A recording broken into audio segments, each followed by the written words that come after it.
Olá pessoal, tudo bem? Sejam mais uma vez muito bem-vindos ao nosso canal. Você já ouviu falar da gestão de remoção de restrições? Essa é uma ferramenta super importante dentro da filosofia do Lean Construction. É um elemento também presente no que nós chamamos de Last Planner System, um sistema bastante utilizado dentro também da filosofia Lean para gestão em canteiros de obras, para tornar os processos muito mais produtivos, para a gente poder ter recursos melhores, para a gente poder ter material, por exemplo, disponível, mão de obra disponível, trabalhando em fluxo, sem interrupções, né?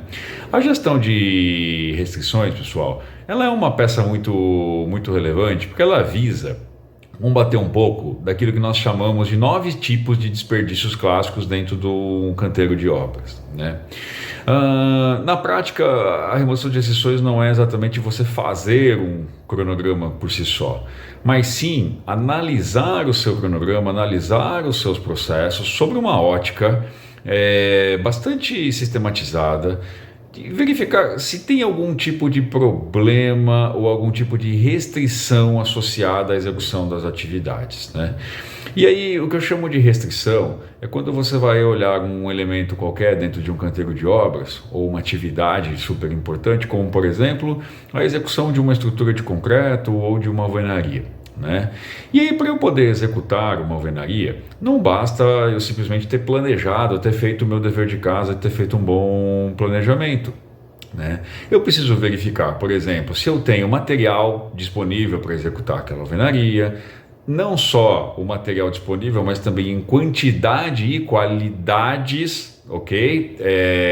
Aceitáveis para eu poder executar o serviço.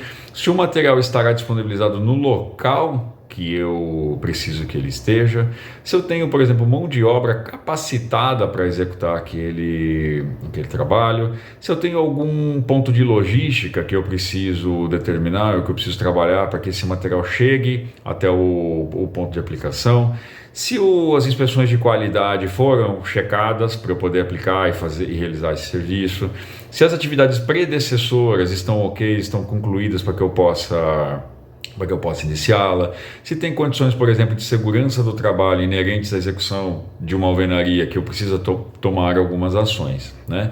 Então, nós fazemos essa análise sob essa ótica de olhar uma determinada atividade e verificar se eu tenho restrições associadas a ela.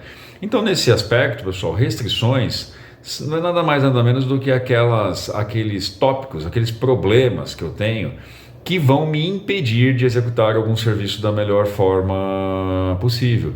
E aí eu preciso removê-los, né? Preciso remover esses problemas para tornar o meu processo muito mais fluido. Então reparem que uma gestão de remoção de restrições, ela visa também eu trabalhar de uma forma associada com a geração de fluxo de trabalho para minhas atividades dentro dos nossos canteiros de obras, né? E aí como é que funciona então na prática, né? Na prática você pode usar algumas ferramentas eletrônicas que já existem aí disponíveis para poder fazer essa gestão de restrições.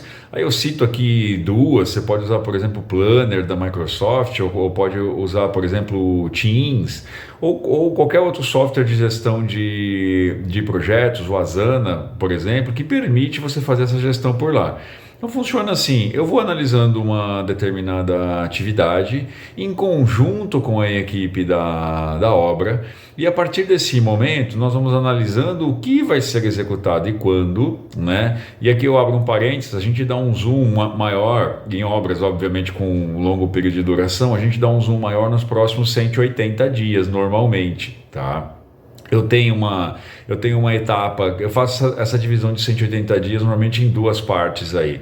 Uma primeira mais focada em nos primeiros 90 dias. Aqui a gente foca muito mais na questão do aspecto de produção, processo produtivo.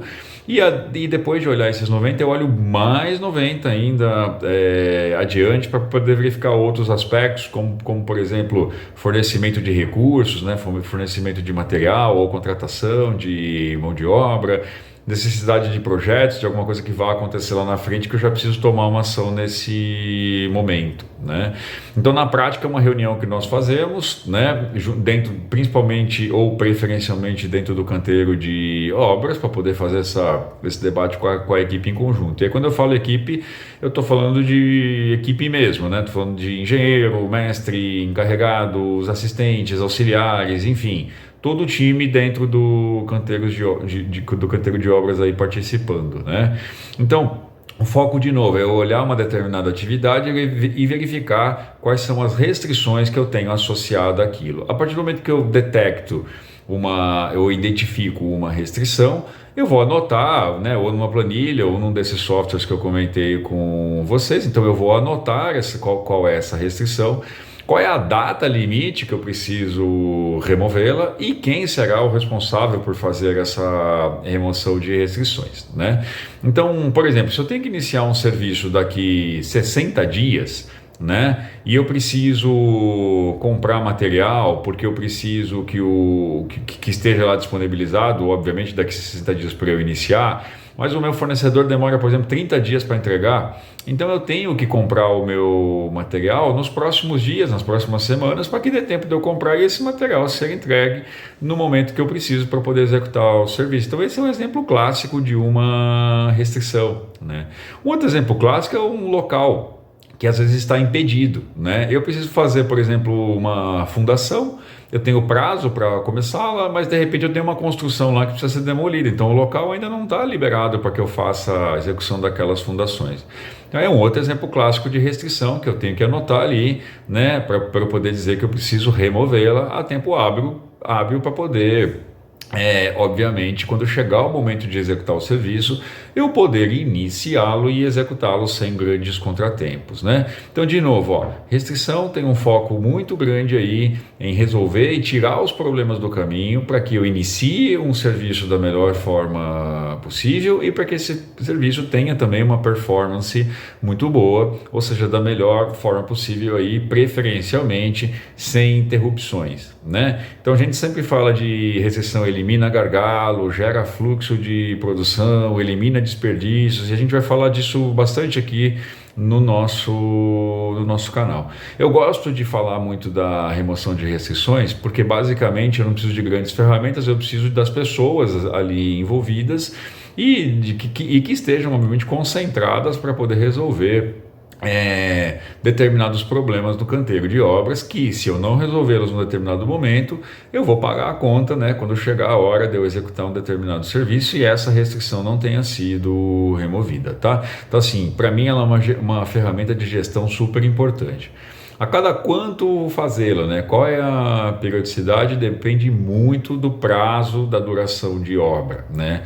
Eu não gosto de estabelecer regras, porque eu penso que uma obra de 30 meses, 50 meses, eu posso de repente fazer uma periodicidade de uma vez por mês e, obviamente, semanalmente, fazer um monitoramento daquilo que eu vou identificando todos os meses. Mas uma obra de 3 meses de duração, uma obra considerada rápida, eu não posso fazer a reunião de remoção de restrições uma vez por mês, né? Senão passou-se, se eu faço no final do primeiro mês, já se passaram ali 33% do prazo que eu tinha disponível. Então, nesse caso de projeto com essa duração, eu acabo fazendo de preferência semanal. E obras muito rápidas, né? Aquelas obras que de repente eu tenho 15, 20 dias para executar. Aí não tem jeito, a remoção de restrições é praticamente diária com toda a equipe, né? Eu tenho que fazer uma boa preparação antes de começar a obra, já identificar as restrições, tentar resolver todos os gargalos da melhor forma possível e ter uma marcação cerrada, né? Ter um acompanhamento muito próximo a partir do momento que chega ali próximo do início da obra, né? E aí vou fazendo o acompanhamento, vou identificando novas restrições, vou monitorando, vou removendo aquelas que obviamente eu já consegui dar algum direcionamento, né? Então é muito comum que a gente acaba incluindo novas restrições ao longo da obra, porque elas vão aparecendo. E o mais importante, de novo, né, é ter o envolvimento da equipe, ter uma gestão eficiente da questão da remoção das restrições. É muito ruim quando a gente identifica uma restrição e eu só vou fazer o monitoramento daquela restrição 30 dias depois, né? Aí já se passou bastante tempo. Então, é ideal que eu faça um acompanhamento, um monitoramento frequente, tá bom? Bom, pessoal, eu falei um pouco aqui então sobre a gestão de remoção de restrições. Eu espero que tenha sido proveitoso aqui para vocês e vamos para a sequência do nosso canal. Compartilhem aqui, se vocês gostaram do vídeo, deixem aí o joinha pra gente e principalmente, pessoal, divulguem, né? Esse é um canal voltado para formação de novos profissionais, para uma disseminação correta dos conceitos, né? Seja do Lean Construction, ou seja daqueles conceitos voltados ao planejamento e controle de produção de obras, né? Então compartilhem para nos ajudar na divulgação do nosso canal.